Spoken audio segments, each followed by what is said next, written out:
زمونږ او ستاسو اوقات انتهایی ضایع دي. زمونږ هغه پټ دشمن چې مونږ او تاسو ذلیل کول غواړي چې دا قوم ذلیل شي، دا قوم خوار شي، دا قوم په خپلو کې یو بل پورې ونښلي، د دې قوم نه غله جوړ شي، د دې قوم نه ډاکوان جوړ شي. زمونږ او ستاسو په شا باندې داسې یو قوت کار کوي چې دا بچي ټول ضایع شي، نشیان شي، عیاش شي، خراب شي، ذلیل شي، خوار شي.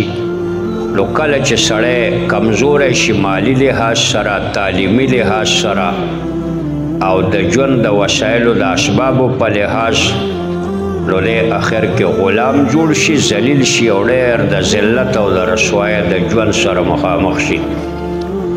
او کم خلک چې د خپلو اوقاتو احساس وکړي، خپل شپې ورځې قیمتي کړي، خپل ژوند دا قیمتي کړي، خپل مقاصد حاصل کړي، دا خل مخ په وړاندې لاړ شي، ترقي وکړي او خپل مقاصد حاصل کړي، ځان لم خدمت وکړي، ملک لم وکړي، قوم لم وکړي، سړی آباد شي او خوشحاله شي او د ملک آبادي روانه وي.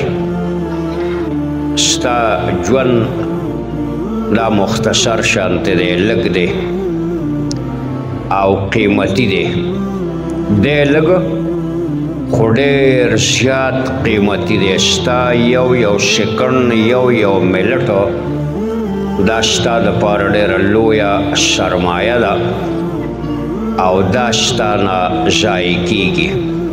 کله کله انسان دیوالیا شي. دیوالیا انسان هغې ته وایي چې د هغه نه خپلې پیسې ملاړې شي او پردی قرضدار پاتې شي، نو دی لیونی شي، دماغ خراب شي، ذهني ټینشن کې ژوند تیروي، ځکه تاوان ډېر لوی وشي. قرآن او پیغمبر موږ ته وایي چې نه، دیوالیا سړی او بچی هغه دی چې د هغه ژوند ضایع شي، وخت ضایع شي.